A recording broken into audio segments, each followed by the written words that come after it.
Okay, everybody, welcome to the April 13th Cross Lake City Council meeting, and you're going to have to bear with us as we stumble through this new era we're in.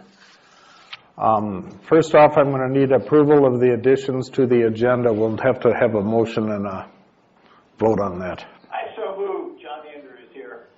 Dave, you need to read that document first. Oh, okay. All right. Talk louder. Okay, I'm going to back up.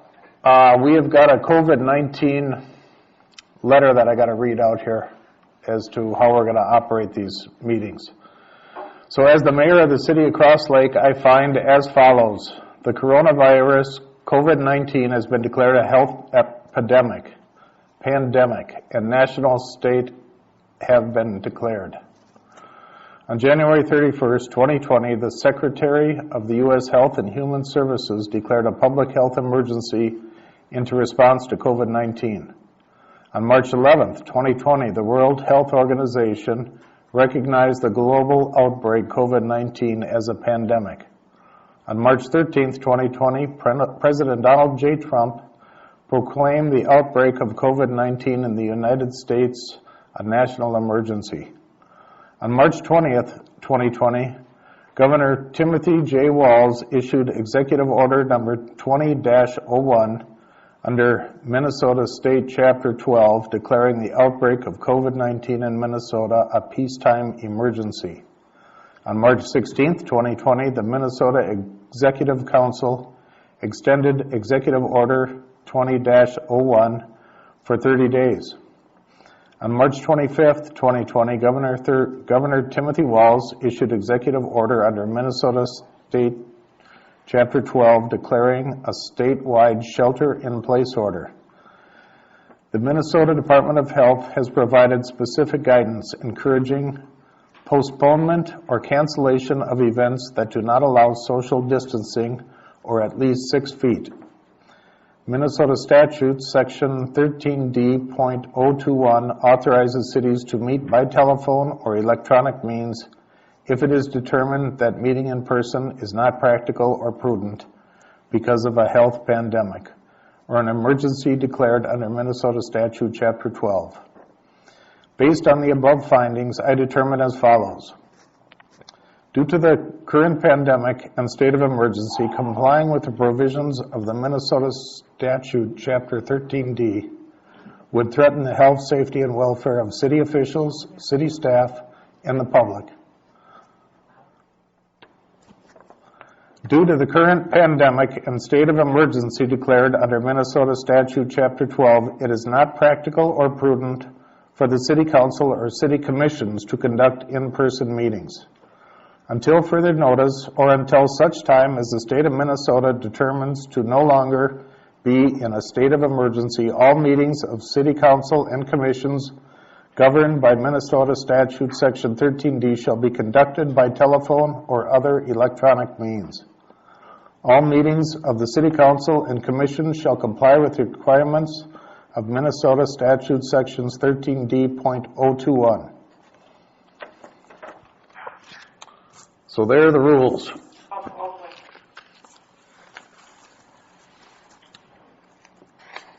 We're going to forego the Pledge of Allegiance, gentlemen, and first thing on the agenda is the approval of the additions.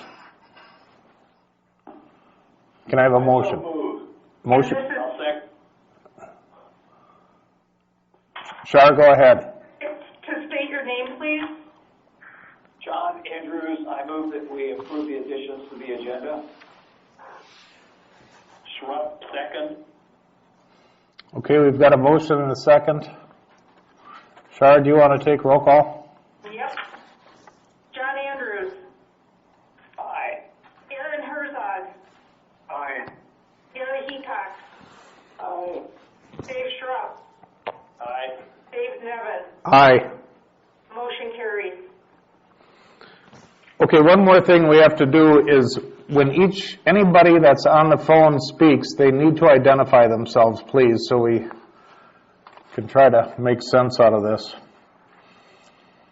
Okay, the first thing is the consent calendar. All items here listed are considered to be routine by the City Council and will be acted on by one motion. There will be no separate discussions on these items unless a citizen or council member so requests. Any questions on it?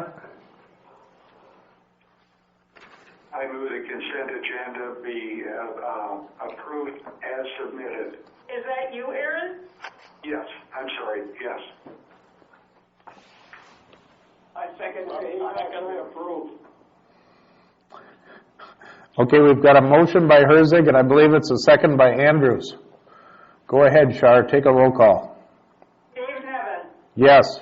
Dave Schrupp, Yes. Gary Hecox, Yes. Aaron Herzog, Yes. John Andrews. Yes. Motion carries. Okay, motion carries. Mayor, Shar, Yes. this is Chuck. You might want to have the mayor get closer to the speaker because he's very hard to hear.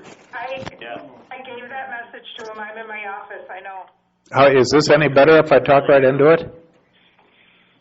Gentlemen, is that any better?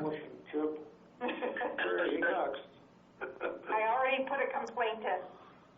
Dave, maybe if you move down to this chair. Okay, hang on.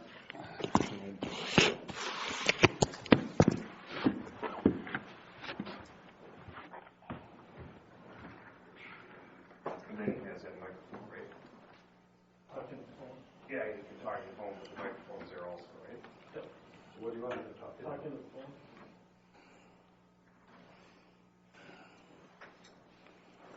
All right, can you hear me any better now? Yes. Yeah. Oh, darn it. Darn it. Okay, I guess we're at the mayor and council member report. So first off, we have a letter dated from the Cross Lake Food Shelf requesting donations. Would you like me to read this? It was in everybody's packet, Dave. Okay, so let's just have some conversation about how you guys feel about this. Remember to identify yourself as you start out. John Andrews, I think it's a good idea. What I don't know is how much money they want. They want a bunch. Okay, should I just throw out a number and we can comment on that? Sure. Okay, let's donate. I'd like to know what we've done in the past. We have never gave a donation to the Cross Lake Food Shelf. The last 2 years, we have given $250 to the Emily Food Shelf.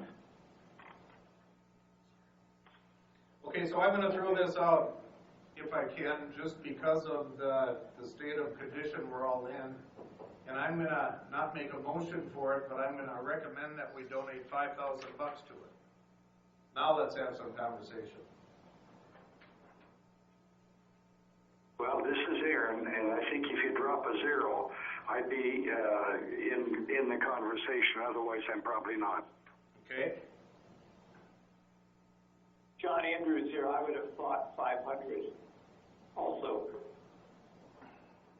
They can always come back and ask for more. Okay, Correct. Mr. Schrupp, what do you think? I think 500 is adequate for a monthly fee, and we'll see how this moves.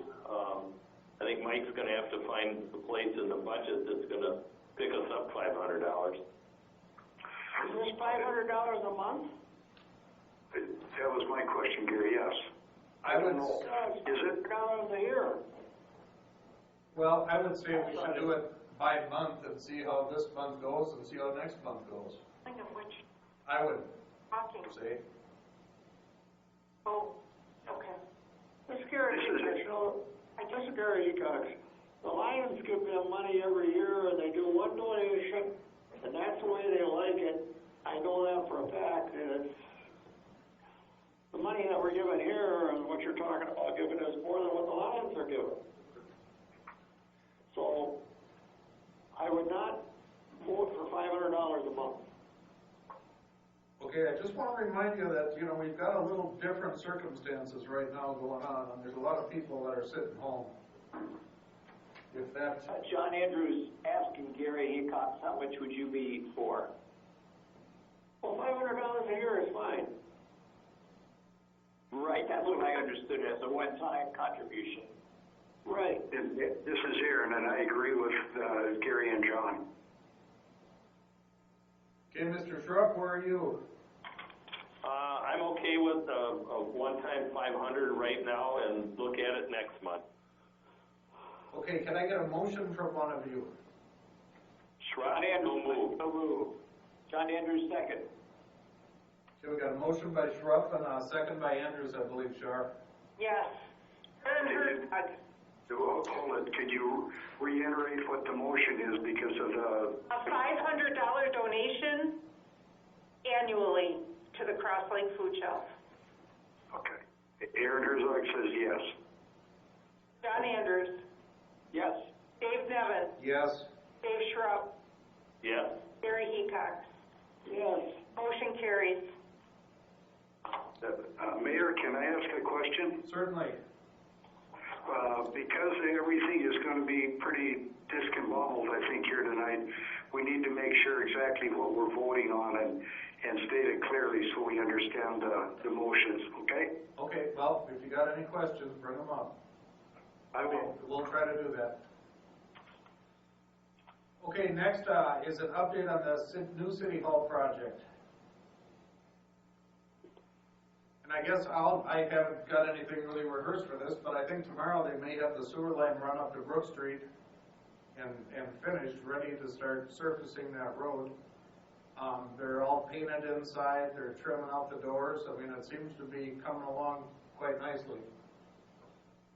I think the exterior is about 95% completed. They've got the dirt work pushed around there. Probably ready to start hauling Class 5 in, so it's looking good. Anybody else have any comments on it?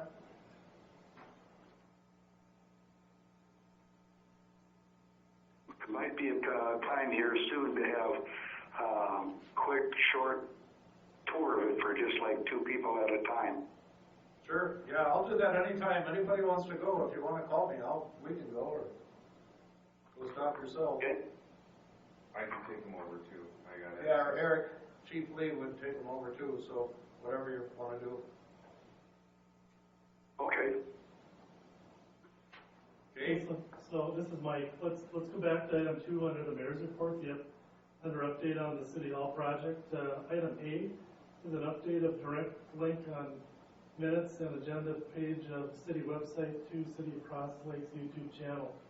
There was some confusion last time as to the order of minutes when people did a Google search, and so what we've done is we put the link on our website to the YouTube channel, so all the minutes all the meeting videos are out there. You just go to our website, click on the Cross Lake YouTube channel, and they're all right there in order. This item B is a quote from High Tech for closed captioning equipment. Do we get to talk about that, Dave? I guess so. I mean, at the last meeting, I believe we directed you to do that, correct? Yep, that's correct. There's a quote in there from High Tech for adding closed captioning. I believe it's, I just dropped mine, about $7,900. Yeah. I believe it was. So that includes hardware wiring and all service from Digital Horizon to provide closed caption for City Hall recorded meetings. Now the issue here was, you know, when we set up the new website, we were trying to be ADA compliant. And so one of the things is having those meetings closed captioned before they were posted. So we controlled what the closed captioning was. It's really up to you if you want to add that onto it or not. I'm not seeing it as a huge issue. I've talked with Brad Person about this too. I think our risk is relatively low of having an issue with that. We don't have that many views on our meeting videos anyways. They're still available in City Hall should somebody want to come and look at them. So if you want closed captioning, it's about $7,900. This is Schrupp talking here. $8,000 I don't think was in the budget, and I think the access works just great the way it is. And once you get on YouTube, you can click on the CC button and you can get closed captioning if you want it. So I'm going to make a motion that we do not pursue this. Well put. I'll Okay, second. Aaron Herzog will second that motion. Okay, we got a motion and a second, Shar. Gary Hecox, Yes. Aaron Herzog, Yes. John Andrews, That's yes for not doing it. Dave Nevin, Yes. Dave Schrupp. Yes. Motion carries. Okay, next is the furniture upgrades. Did you guys have a chance to go through your packets? And if any of you made sense of it, you could go ahead and take over. Okay. I guess this is Mike. This is Aaron. I think Mike maybe needs to chime in here and explain a little bit. All right, so this is Mike speaking. On item C2C of your council packet, there's a whole bunch of numbers on there that says, here's the changes. Now, before we get wrapped around the axle and all this stuff, let's take a step back and understand that in the contract we signed for the City Hall project, there were about $94,000 or so of items listed as furnishings. Now, those were desks, screens, chairs, whatever the furnishings were. What we didn't know at that time is what exact items would ultimately be picked out. So I think Andy Picard is on the call too. And so what we did was we said, give us some options for the audience seating in the council. So the first quote that you see in there, total $75,747.60. Those are 5 different options for council chairs. The way the vendor system works was they put it in as an order and said, okay, here's 5 different options for council audience chairs, and if you like one of those, let us know. Don't worry about the $75,747.60 total. That doesn't mean anything.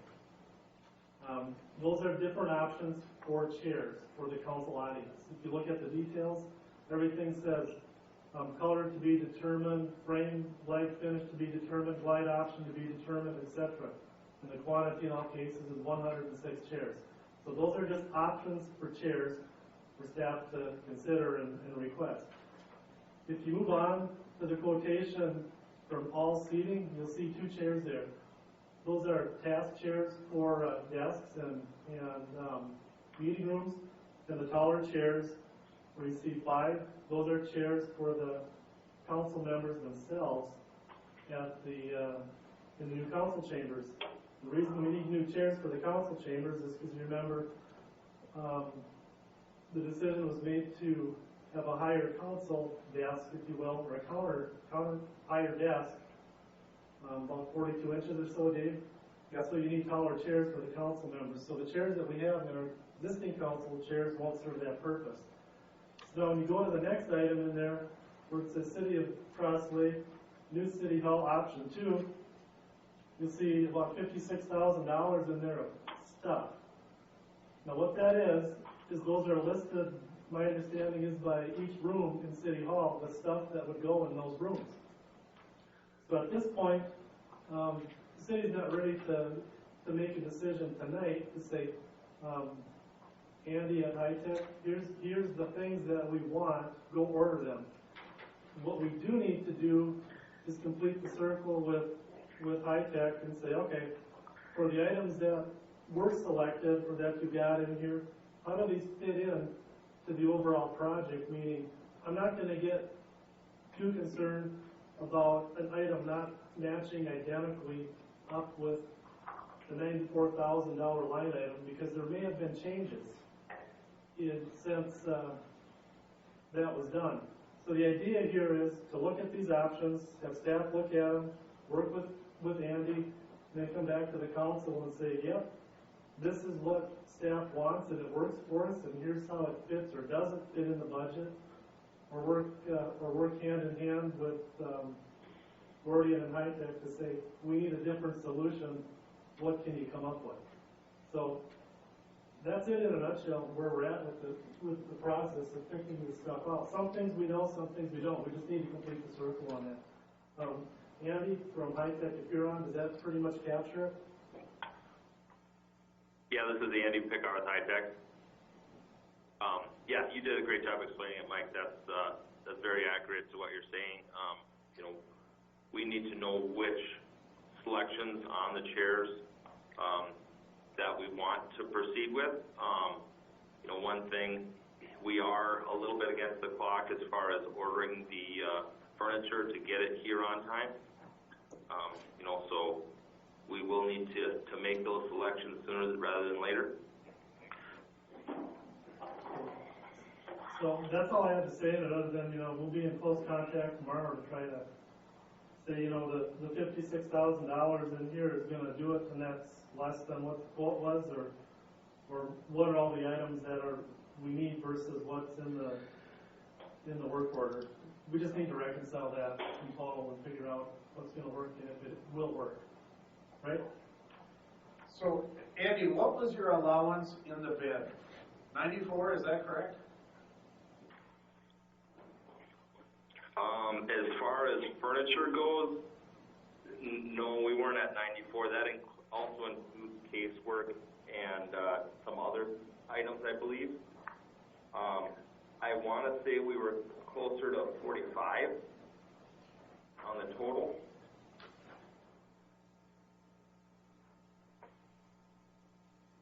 Okay, yeah, I mean, I'm just real unclear on this whole thing.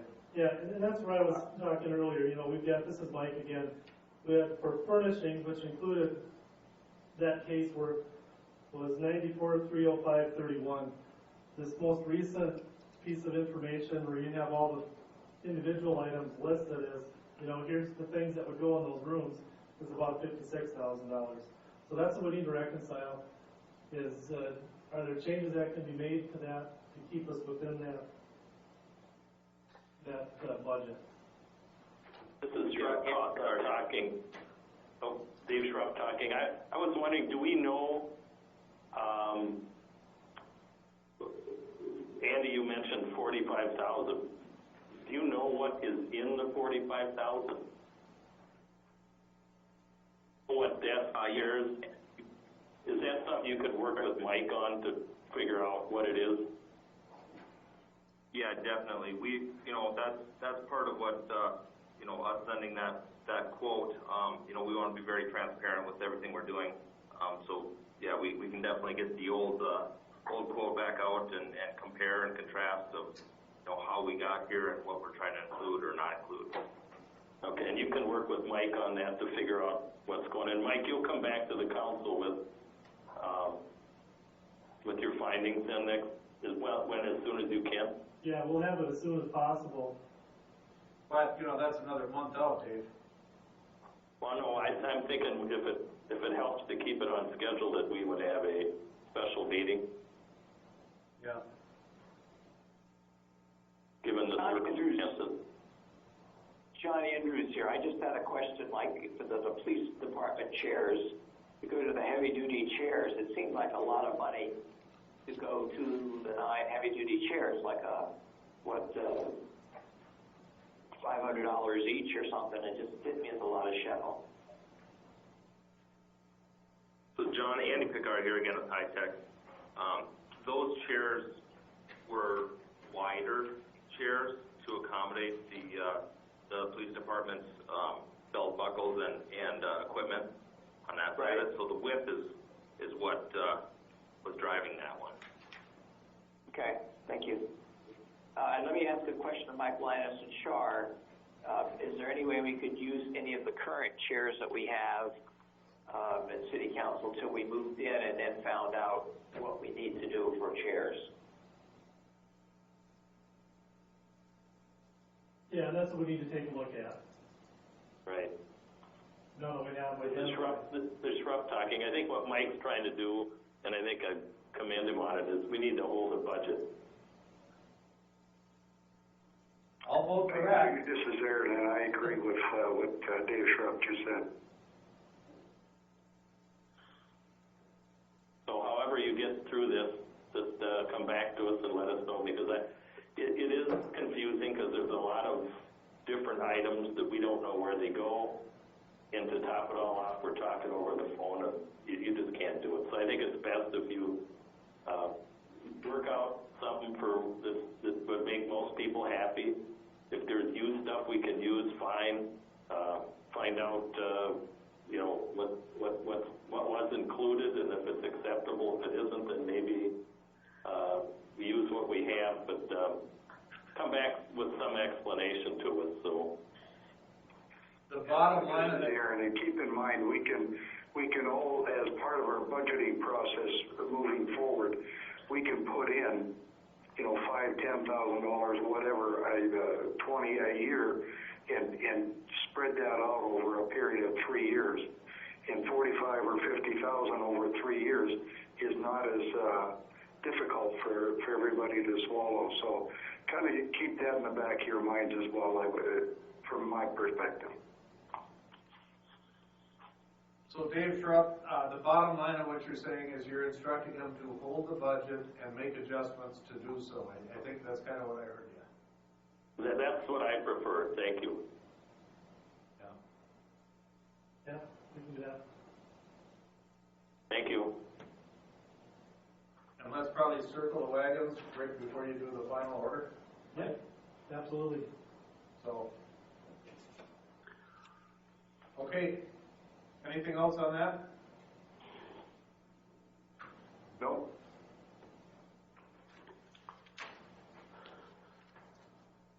Okay, number 3 is pay application number 7 from High Tech. Do you have something? I don't have anything to add to that. I would note that on page 2, on the flip side of that page, you'll see the net change order on there and the revised contract amount. So the request is pay application number 7 in the amount of $277,905 and 85 cents for approval. And that's leaving a balance, I believe, of 700, Yes. 709 or something. Yep. 742. 320.89. Okay, do we have a motion on that? So moved, Andrews. Okay, motion by Andrews. I'll second it. Who was that? But Gary, the motion so we know what we're voting on. Okay, Gary Heacock seconded it. Char, could you repeat the motion? To approve pay application number 7 in the amount of $277,905.85. Aaron Herzog, Yes. John Andrews, Yes. Gary Heacox, Yes. Dave Schrupp, Yeah. Dave Nevin. Yes. Motion carries. Okay, next is city administrator's report. All right, thank you, Mayor Nevin. Item 1 under my report is a memo dated April 7th, 2020 from Clerk Nelson discussing reduction of and payment extension for liquor license renewal fees due to the mandatory closing of restaurants. So the request is that the council make a motion to require all liquor license renewal paperwork be turned in by May 5th, 2020 for action at the May 11th, 2020 council meeting, and to postpone payment of fees until establishments are up and running again. If there's any questions on that, go ahead and explain those, Sharp, the answers. Okay, you guys go ahead. Comments? Dave Schrupp, what are your comments? I make a motion to approve the request. Okay. John Andrews, I would second that. Okay, we got a motion and a second. Let's make sure we talk about it before we do the roll call. Aaron, how do you feel about it? Well, some of these businesses are wide open. They're doing business as normal, probably more because people are sitting around. So we're rewarding people that are making it, and the people that are suffering, the restaurants that are suffering, are not getting equal share. So I guess I have some discrepancies with it. I think with the opening and running, operating in business, I think as pretty much as normal. I don't think they should get the benefit. So the only one who would be operating as normal would be an off-sale liquor license holder, Correct. and their cost is $100 for the year. You're kidding me. No, No. that's set by state law. Yeah, no, I remember that. And so we would give them a 3-4 month break of $30 or $40. Many of the on-sale establishments have an off-sale liquor license, and I don't know, I haven't been to any of them, but I don't know if they're open. Like Riverside Inn, Andy's, I don't know if their off-sales are open. So Shar, you're Gary's has an off-sale, an off-sale. Shar, you're saying we just extend this out till after this is over, or are you Till we saying? know.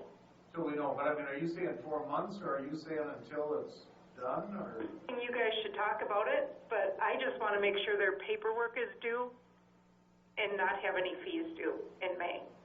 We can probably talk about it in May again. We might know a bit more. Yeah, but so give them an extension right now, and we'll just see what happens, huh? That's my recommendation. Yeah.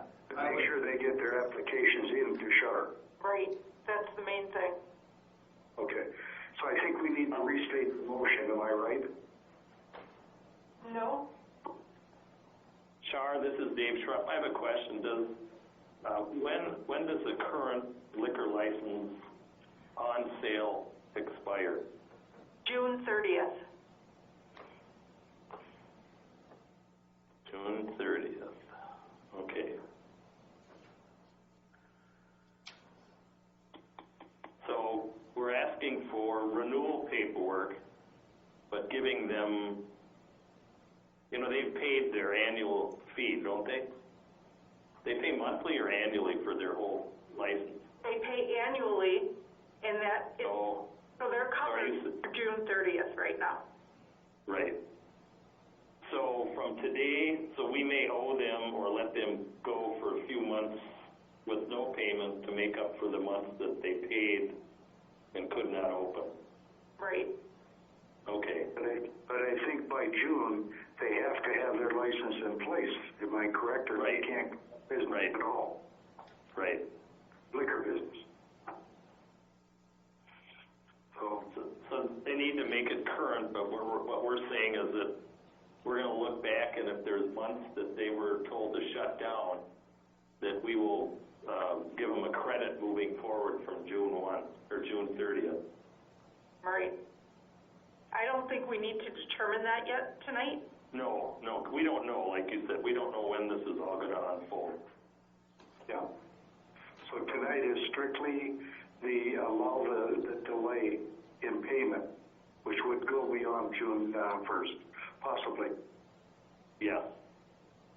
So they'll do their application, but no payment will be expected at the same time? Correct. Okay. Did you get all that, guys? Yeah, Char, do you have those license holders calling, questioning this, or how are they gonna know that they don't have to make payment? Just, I'm sending out a letter probably tomorrow. okay, It's all their paperwork that's due. Perfect. so let's have a motion for it, huh? We have a motion and a second. Okay, Yep. go ahead and take your call. Gary Heacock, Yes. Aaron Herzog, Yes. John Andrews, Yes. Dave Nevin, Yes. Dave Schrupp. Yes. Motion carries. All right, let's move on to item 2. It's a memo dated again from Clerk Nelson regarding proposed fees for paying with credit card online. Just for everyone's information, right now, we don't accept credit cards or debit cards for payment for city services at City Hall. We do on quite a limited basis at the community center. We often get requests, well, can I just, I'm out of town, can I pay my sewer bill using my credit card? Can I pay for my license, permit, and planning and zoning on a credit card? So what you have before you, listed as item D2 in the packet, are the proposed fees from our preferred provider, company called GovPayNet. That would help us facilitate accepting payments by credit card. So we've got a couple of options. we could absorb the fees and raise our other fees to cover it. We could pass the fees through that were charged, so we net to zero, or we could, have a standard fee per transaction.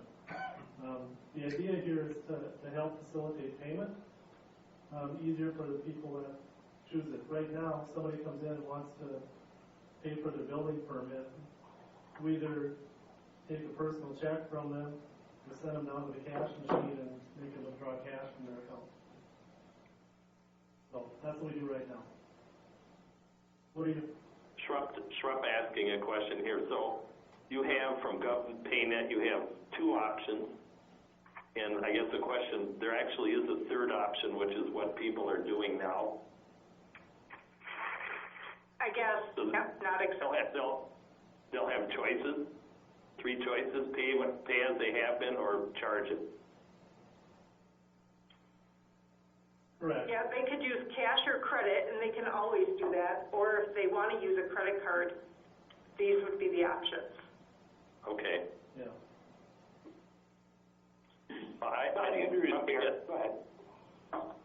Schrupp again. I think that I know several places where they build that cost into the fee, whatever it is they're charging. So I don't know that we should pick up the percentages talked about here. I think they need to get added on. This is Aaron, and I believe that they should be added on. You go to several businesses around here. I went and got my driver's license, and I paid with credit card, and I didn't realize they were going to charge me a 25-cent fee, and they rang it up separately. So at least do the people a favor and only run up one charge. John Andrews here. I think that we should add it on, let the people using the credit card pay those fees. There are a lot of places where I would have to pay a fee. I think it's a driver's license, and I think even when you pay taxes, you can use a particular place and use the fees added on that I would then pay. Yeah, I agree, John. So, this is Gary Hecox. American Express charges more. I don't know do we have a set fee for the city? I'm reading this, you got 2.64%. Right. It wouldn't matter what kind of card they used. This would cover all of them. 4%? 4% on city services or 2.65 on utilities. Yeah, sewer utilities. Yep.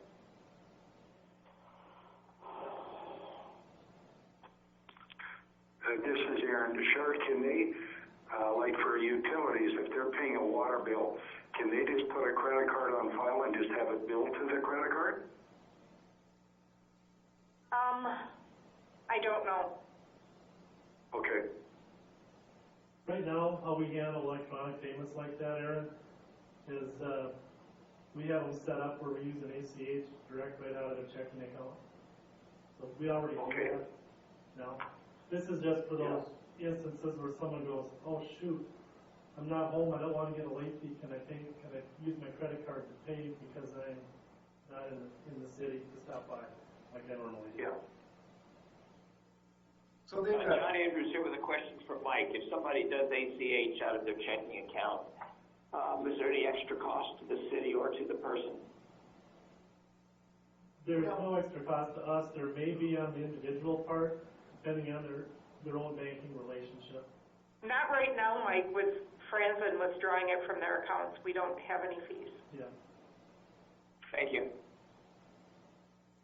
Well, I make a motion that we accept these fees that have been presented by the city clerk as written and submitted. That's my motion. And John Andrews, second. okay, we got a motion and a second. Go ahead, Char. Dave Nevin. Aye. Yes. Dave Schrupp. Can I ask a question before I vote? Does accepting mean we're going to pay them, or someone else is going to pay them? The fee? Someone else. They pay their own fees. Okay, so we're going to charge them the fee on top of the charge. Yeah. Yes. Then I'll say yes. Gary Hecox, Yes. Aaron Herzog, Yes. John Andrews. Yes. Motion carries. Okay. Okay, let's talk about item 3 real briefly. Item 3 is for your information only. There's no action required. What item 3 represents is D3, and those are the final tax rates for taxes payable in 2020. As you see, our final tax rate is 30.684%, which is on the about in the middle of the page on the right-hand side. Our tax rate last year is up above that at the top of the column, 30.157%. So we're real similar to last year, within 0.5%. And for budgeting purposes, we budgeted a tax rate of 30.46%. So we were pretty close. So if there's any questions on that, stop by or send me an email and I'll try to answer your questions on it. But that's for information. Only the pages attached to it are how we compare with most of our neighbors in the county. All right? At the beginning of Thank you. item 4, I'm getting a certain number of questions on what are we doing with local option sales tax. And so, as you know, I know John Andrews, you were scheduled to go down last month to, I think it was on the 13th or the 18th, I think it was the 18th of March, to testify on the Senate side on why the city of Cross Lake wants a 0.5% sales tax. Because of the COVID-19 pandemic we're currently under, those meetings were canceled. So right now, we've already gone through the first round of testimony, if you will, on the House side of the local option sales tax. We have not done that on the Senate side. Both bills have been introduced in both the House and the Senate. We're just in a holding pattern right now to see where they're going to fall into the tax bill, should we have one. So we're in a wait and see motion. One of the concerns we have, well, Charlotte and I have, is, so let's say we get this in the tax bill. We need about 74 days prior to the general election to get this on the ballot. So that's about August 21st, right around that time frame, Charlotte? Yes. To get that on the ballot. So we need to have it on the ballot, assuming the legislature says, yes, you can hold a referendum on local option sales tax. And as soon as we know that, we'll let people know. But right now, we don't have that answer, so we're kind of in a holding pattern. All right? Do we have a date from the legislature when they might have something? We don't have a date from the legislature on those issues at this point. We monitor it weekly, sometimes more than that. Try to find out where those things are. Right now, they're just kind of sitting there waiting for action. Not a lot we can do at this point, so just sit and wait. All right? Okay. Mayor? Thank you for the update. Mayor? Yes, sir. I'm getting more uncomfortable by the day with this with the sales tax issue. I realize we're in this holding pattern, but it's getting really short notice to get everything motion put together, get all of this. And I'm getting more concerned about how many of our businesses are going to survive everything and how it's going to affect everybody. So I'm starting to move the other direction from it. So just FYI. Okay. And just remember, the businesses are not paying the tax. It's the consumer that's generating the retail sale. Okay? No, I understand that. Yeah. All right. Good question, though. Item 5 is an email that we get a lot of phone calls on. Remember, the county decided to take over the recycling program. And so the idea when we first met with the county back in November, December was, the city's out of the recycling business. If you remember, we used to get some SCORE funding direct from the county, and we worked directly with local haulers to facilitate a recycling program. The city got about $29,200, and we paid out in recycling fees roughly $35,000. So when the county met with our Cross Lake roll-off, myself and other representatives of the county, they said, we're taking over the recycling program. we'll take care of it. We're gonna consolidate sites. Nobody really quite knew what that consolidation meant, but in this latest email that I have, consolidation from the county side means we have 2 locations in the county. One is at the Ideal Transfer Station, and the other site is at the Crow Wing County landfill. Their reasoning for that decision is in the text of that email. We're also learning subsequent to this that I think it was May 31st is when that will likely occur. Is that correct, Shar? Yes. Yeah, there is a sign posted at Cross Lake Roll-Off saying, hey, effective May 31st, here's your 2 drop-off sites, okay? That's what we know today. Mike, hi, this is Dave Schrupp again. Does that mean Cross Lake Roll-Off is shut down for garbage also? No, not to my knowledge, just the recycling. Okay. So when you normally take your recycling to Cross Lake Roll-Off, now your choice is Landfill or Ideal? correct. Those are your 2 choices. That's my understanding as of today. If that changes, we'll get that out to everybody. All right, that's all I have unless you have questions for me. Okay, next is public safety. Eric, you coming? I'm coming. I don't know where you want me to be. Here, you can sit there. I need to walk around. Okay. We need to solve that. You guys got me? It's Eric. Yeah, I can hear you. Okay. All right, so the first thing on the agenda is a response to the COVID-19 pandemic and Chief Lowmiller's help to the city above and beyond what his fire chief duties would have been or are. And trying to figure out with his extensive amount of time that he put in between myself and Mike, talked about it, and we decided that, you know, maybe he should be compensated for this. And so I took a look around and tried to figure it out. Chip brought his hours to myself and Mike, and you got the memo that I've got in front of you now.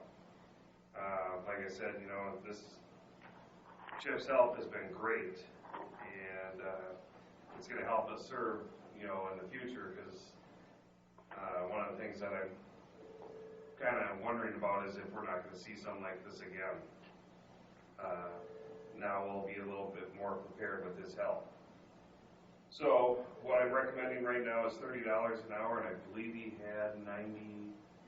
Chip, are you there? 93 hours and 97 hours? I don't recall what I turned in. I had a couple more hours after last week, but Charlotte might be able to answer that question. Yep, it was 87 hours. This is Mike. Just a little background on this. For those of you that don't know, you know, I think back in about 2006, the council at that time determined that, you know, we needed an emergency services director function filled. So they just kind of wrapped that into the police chief position at that time, and, you know, everyone pretty much said, well, we checked that box off, we're done. Never really gave it a second thought. So a lot of the things that, you know, you would hire out for an emergency services director type person to do in a situation like this, you know, we're not talking about things like, you know, you have a windstorm come through like we've experienced in the past, and the EMS people go out and take care of things. This is different, and we found we had a hole in our system once it was stressed, and we found that we needed the services that we didn't have a way to provide, and this is one of them. So Eric and I are both looking at this as a short-term fix to get us through this pandemic at this time, and then longer term, we need to revisit that position and what it actually does, and have it well defined, so we don't find ourselves in this position when the next pandemic type thing comes along or some other event. I think that kind of captures my thoughts on it. Other than that, you know, the emergency services director position is defined as under the police function that exercises supervision over that role, meaning he needs help, I need to go out and get it. And I personally feel pretty fortunate that we have someone at Chip's caliber on staff that can help us through that process. So the things that he's doing aren't the normal run-of-the-mill, we have to clear the road because there's a tree down from the store. These are different. And so we had a lot of discussion on that. And for those of you that are wondering, how'd you come up with the rate for $30 an hour? We all felt that if we had to go out and hire that service with someone else and get somebody up to speed, first off, we don't have somebody we can hire that's up to speed. We need to have a good relationship with all of the providing partners that we're relying on right now. And that's what they're paying. If you go out and look at the state, that's what that position pays. There's quite a range there, and so we found some middle ground at $30 an hour. So what police chief is asking for is some help to fulfill that role for now, and then looking forward, let's come up with a solution during budget time. So what we both like from you is a motion as such to do that for this pandemic. I know Chip is on the line, so if any of you have any questions about what he actually does or the protocols he's developing, I know I've sat in on a few meetings with him in the evenings on what they're doing at the state level and with the state fire chief. So any questions, I know Chip can answer them. Chip, I got a question for you, Dave Nevin. You've got approximately 90 hours, it sounds like, banked up so far.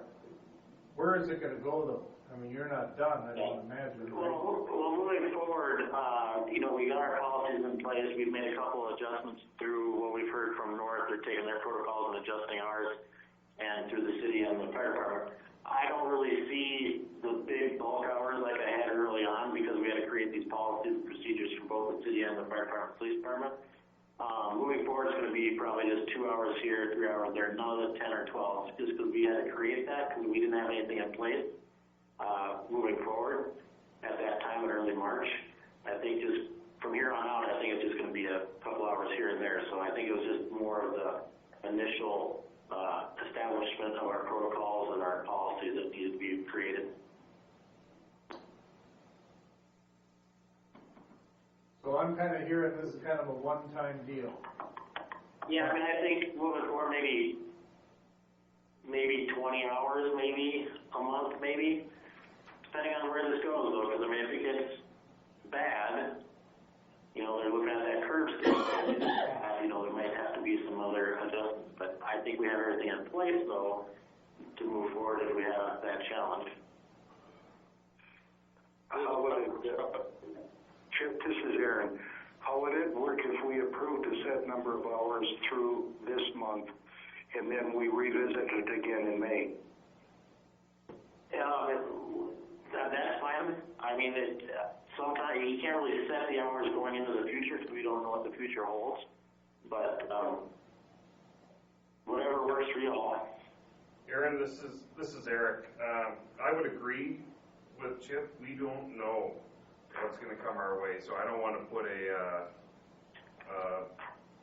cap on it. I mean, I don't feel that it's going to go anywhere out of skyrocket or anything as far as his hours are concerned, but I'd be concerned about putting a cap on it right now, how many hours he's allowed to work. So, Chip, what it amounts to is $2,700 is what we're talking about to date, correct? Yep, give or take, yep. Yep, that's correct. Okay, I'd make a motion, we approve that, you guys, and we'll just have to discuss it moving forward, what we're going to do. So that's a motion. I'll second that, and I'm glad he's here. Yeah. Gary Cox, I'm glad he's here too. I think we're all sitting in that same boat. We appreciate what all you guys are doing for our first responder people. It's been huge. Okay, I guess you need to call the vote. John Andrews, Yes. Aaron Herzog, Yes. Gary Hecox, Yes. Dave Schrupp, Yes. Dave Nevin. Yes. Motion carries. I can give you an update if you want on the county. Go ahead. Go ahead, Chip. All right, so this morning I had a conference call with the emergency manager of our county along with the hospital managers,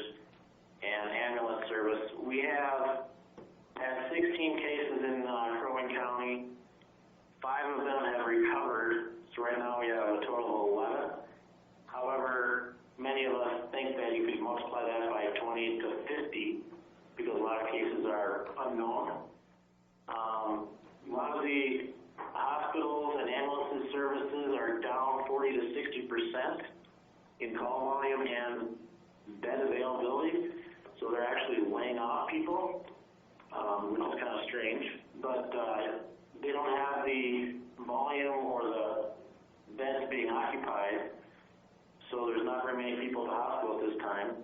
And people aren't calling, like our medical calls are down right now because people are just not calling, they don't want to go to the hospital. So if we do get a surge of patients or COVID in our area, they do have the beds available to not put them in their surge plan. So they actually have a lot of beds available at the time if we were to have any type of surge. But if it goes over the top, right now I think they have about 145 beds available for COVID-19 people, if it were to happen. And if it gets above that, then they have to go to their surge plan, secondary plan, emergency plan, where they may have to create an alternative care site, things like that. But at this time, we feel pretty comfortable that we're sitting pretty good here in the county. Statewide, you saw the big jump yesterday with 200 new patients or new cases. It dropped significantly today, probably just because the testing wasn't available yesterday on Sunday on Easter. So we'll see how the cases increase tomorrow. We're still looking at this big surge of cases. You know, they're still looking for that doubling every day. And if it doesn't happen, you know, maybe we're at that flatness already. But I think this week will be a big week to watch the amount of new cases that pop up, because that'll determine where we sit and how we're doing as a state. But other than that, I think that's all I have. I got a question for you, Chip. Yep. Gary Cox.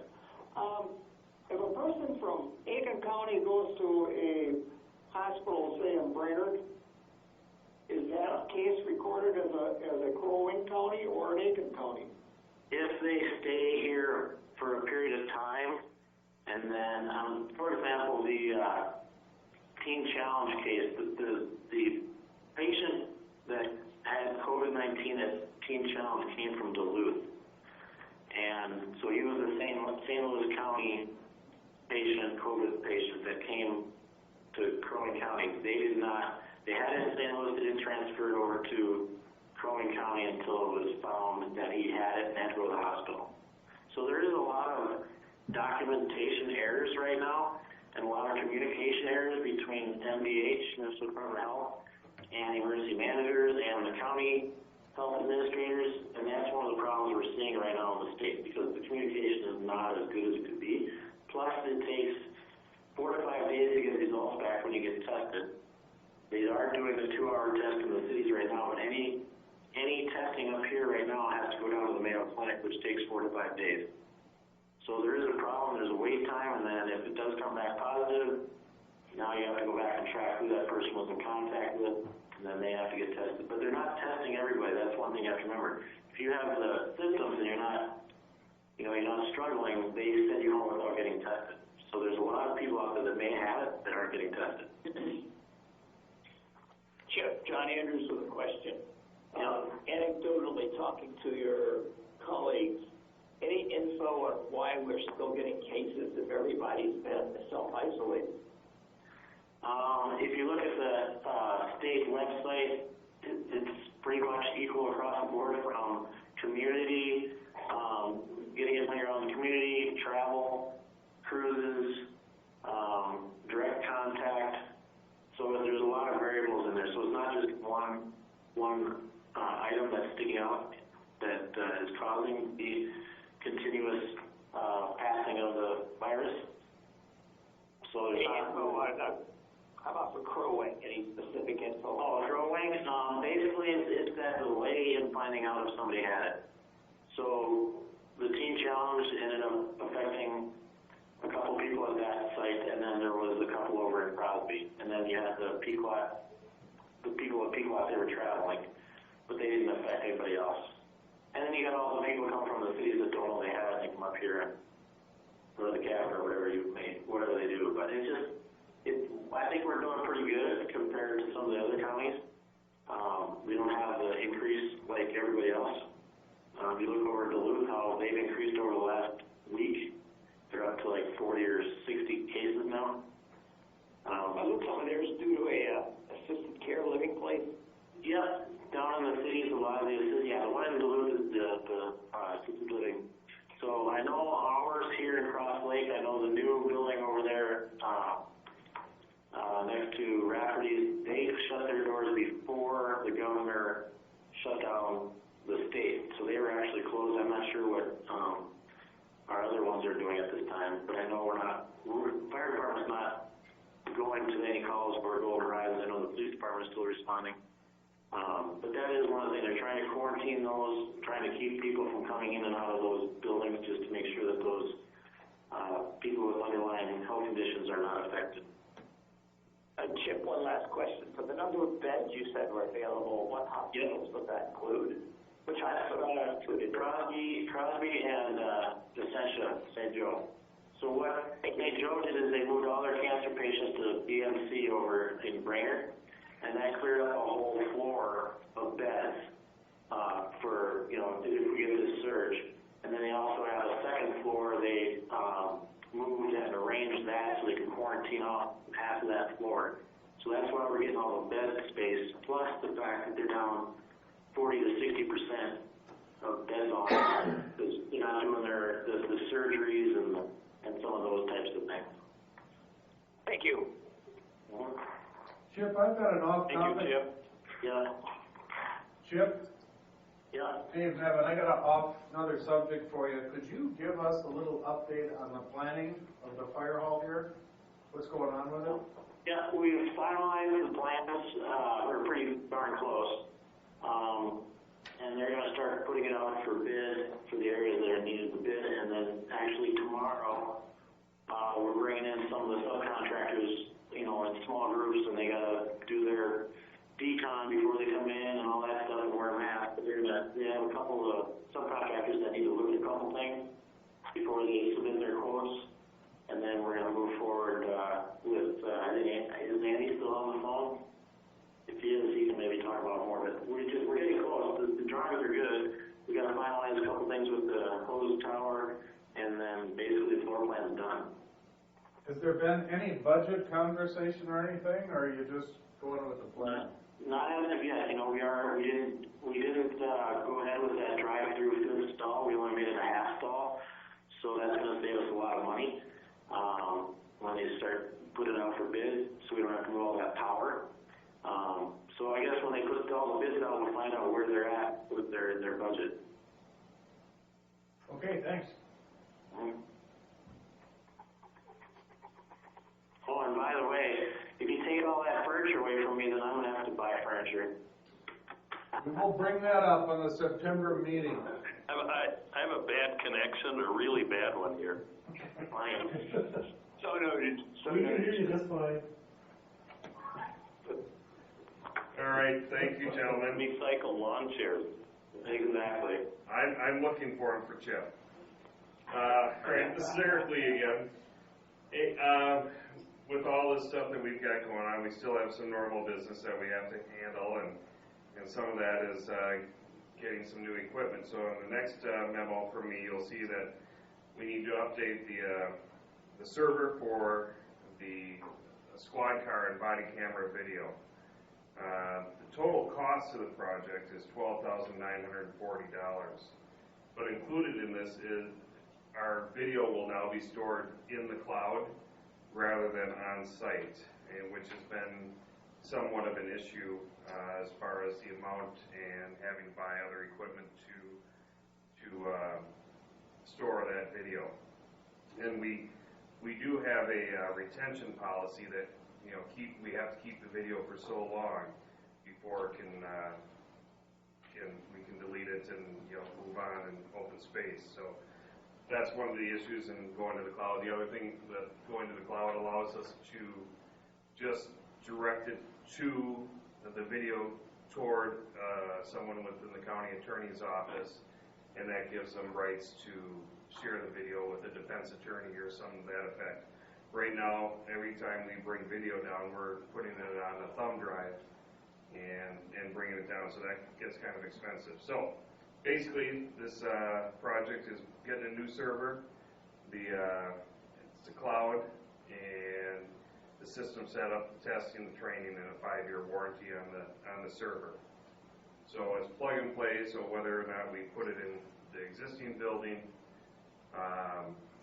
if it gets in before the new building's ready, or we just put it in the new building when it's ready. So either or, it doesn't affect the cost. I did do some checking with CTC, and they checked with CDWG regarding another server, and they were within a couple $100. So I decided to go with WatchGuard's server, just due to the fact that they can set it all up on site, and when they ship it out, it's ready to go. So bottom line is, it's $12,940. Was included in this year's budget and part of the capital improvement plan. If I could get permission to order that, that'd be great. Gary Hickox, I think we should go ahead with that, and I'll make that motion. I'll second it. Okay. Ready to vote? Yep. Dave Schrupp, Yes. Gary Hickox, Yes. Aaron Herzog, Yes. John Andrews, Yes. Dave Nevin. Yes. Motion carries. Thank you again, gentlemen. Okay, we're on item 2, Commission Report, Park and Rec. Are you on the line, PJ? Yes, I am. Can you all hear me? Yes. Go ahead. Good evening, Mayor and Council. I have prepared one item under my report for your consideration in regards to my review and recommendation for park maintenance employee Josh Lungsmeyer. I'll go through my memo here quick. I have completed the review for park maintenance employee Josh Lungsmeyer. Josh started his employment with the City of Cross Lake last October and has since proven to be a real asset to our park staff and the City of Cross Lake. Josh is hardworking, articulate, and reliable. I am recommending the removal of Josh Lungsmeyer from probationary status and be placed as a full-time employee. I am also recommending to move him from Step 5 to Step 6 under the 2020 salary schedule, which would be effective April 29th. I'm looking for a motion on that one. You're sounding more Make that confident. motion. Gary Hickox, I'll second it. TJ, you're sounding more confident all the time. Thank you. Go ahead, Are you George. ready to vote? Yeah. Yes. Nevin, Yeah. Dave Schrupp, Yes. Gary Hickox, Yes. Aaron Herzog, Yes. John Andrews. Yes. Motion carries. Thank you. That's all I have unless you have any questions for me. Thanks, Stay TJ. healthy. Will do. You too. Thank you. You're a kid, I'm sorry. I'm fine. Yeah, talk over here, Jeff.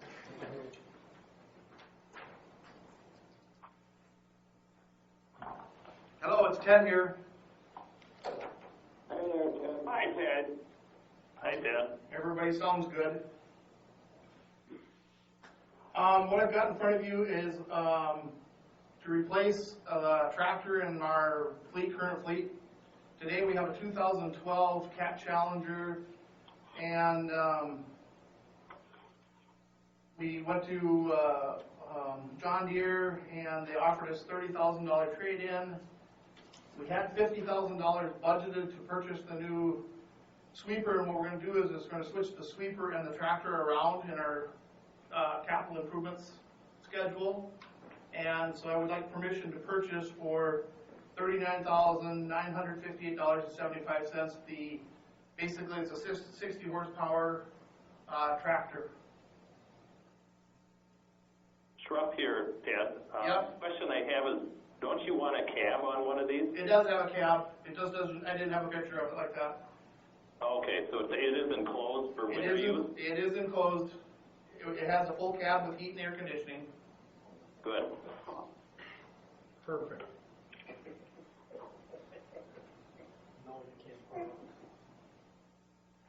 You got radio too? Bluetooth? So we need a motion for that to move forward with it, if I can get permission for that. Andrews, so moved. Schrupp, second. Are you ready to vote? Yes, state the motion so we have it clear. To purchase a 2020, just a second, I'll give you the model here. 4R. It's a 4066R compact tractor. Okay. And trade in the old Cat Challenger. Okay. John Andrews? Yes. Gary Hecox? Yes. Dave Nevin? Yes. Dave Schrupp? Yes. Aaron Herzog? Yes. Motion carries. The next item I have in front of you is a request from Pine Peaks Lodge for some relief of their sewer bill during this pandemic. The letter was sent to, I believe, Shar. I don't know for sure. Yeah, city clerk. Shar, do you want to add anything to this? That's going on here? I wrote the memo, so. Okay. I can add a few things. I did talk to this person, and what I explained to him is, right now, what I would go back to the council with was I asked him to put his concerns in writing to the clerk, which he did, so thank you for doing that. But I think at this point, I don't know that we're in a position to forgive sewer bills. My recommendation would be to waive any late payment fees for a certain amount of time. I like that.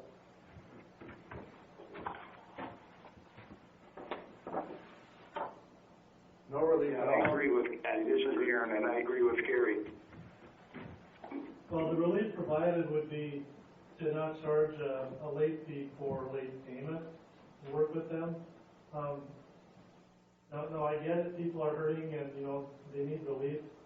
The problem we run into from our perspective is if you're gonna do this, you will have everybody who doesn't spend 365 days a year at their place asking for relief because they're not there using it.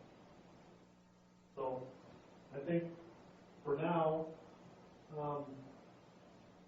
my recommendation would be to waive any late fees for a certain period of time, whatever you determine that to be, for all sewer bills, should they be late. Right, Mr. Hecox, are you thinking 3 months, or what are you thinking? Char and I talked about this. We were thinking about it, Char. We were looking at through November, if necessary, Char.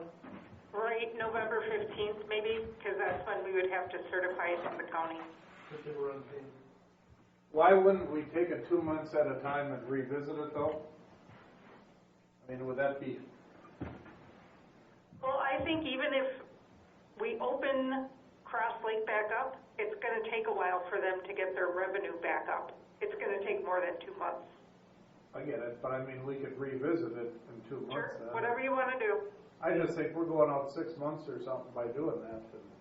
So why don't we revisit it in 2 months and we can provide you a listing of delinquent bills at that time and decide if you want to extend it or not. Yeah, I would say. Ms. Schrupp here, I guess the question I have is, I'm not sure that it's wise to say, and I'm not sure if you're saying this, but I think it's case by case, and November 15th should be only for this business in town, and if the others, anybody else has issues, they probably need to work with you, or are you saying anybody? Because I think everybody should be late. Brad here, I think you have to make it all sewer bills. I think Mike made that point too, but from a legal standpoint, we can't pick and choose or just first come, first serve. It's going to be all or nothing. Or you have an equal protection argument. Thank you. And this is Aaron, and I would say now it would be none. Because we could end up carrying way more cost than what we can afford to.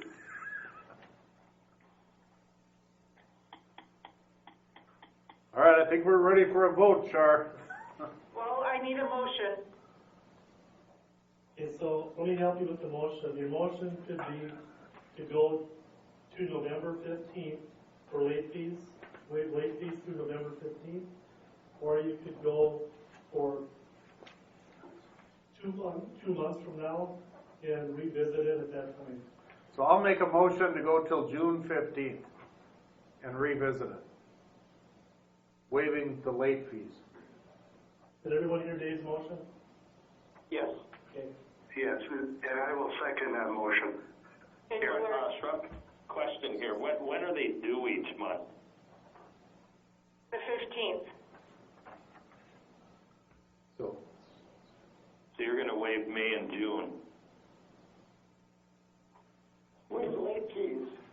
Late fees. Right, I get that, yeah, and that's, we don't count on that money anyways, so. no, David, we can look at it again in June then. Yeah. It would be interesting to know what our monthly intake is of just the fee for the whole city. Sewer bills are about $26,000 a month. Thank you. In big round numbers. Have we seconded that motion? I think Aaron did, but I'm not sure who it was. Yes, who is Aaron? Okay. Are we ready to vote? Yeah? Aaron Herzog, Yes. John Andrews, Yes. Dave Nevin, Yes. Dave Shrub, Yeah? Gary Heacock. Yes. Motion carries. I'll start it, and you can help out. The next one we just received today, it's on Perkins Road update and additional cost requirement.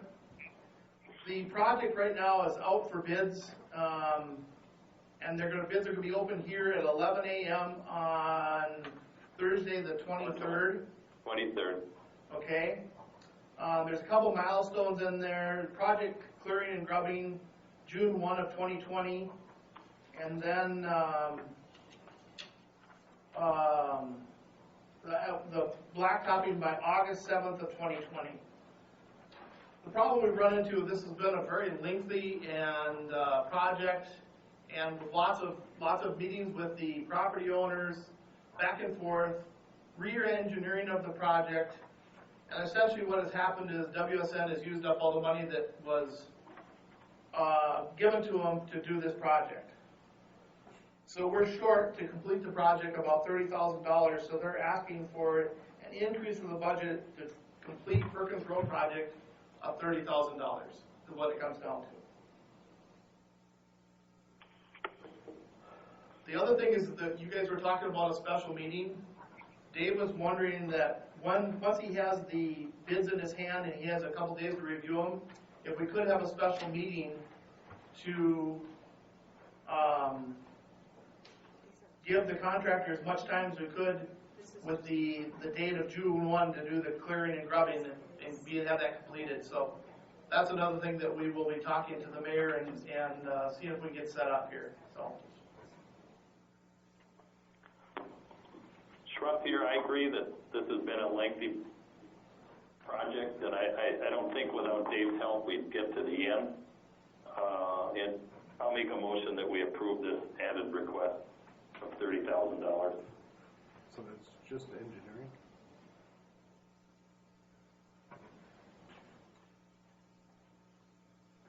Do we have a second to that? That's Gary Heacock, I'll second it. Thank you, Gary. Any further discussion? That gave me a little heartburn. It's just that it's been such a long project. You know how many meetings we've had with the property owners, the Army Corps. But It's just taken more than we thought. probably a few extra meetings in my eyes. And it's been a lot of re-engineering and engineering and engineering, so.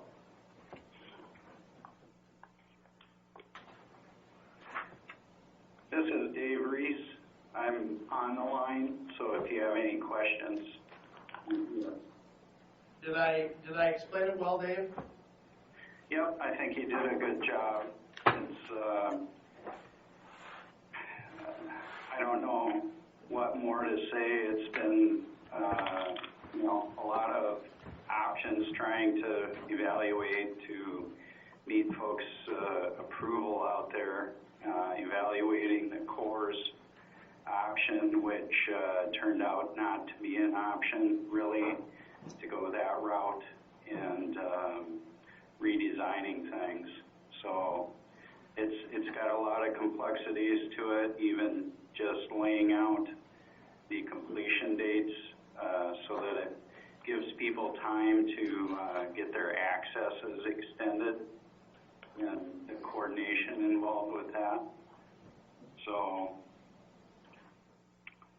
I don't think it's anything that anybody could really foresee. It's just how it transpired to get to this point. So.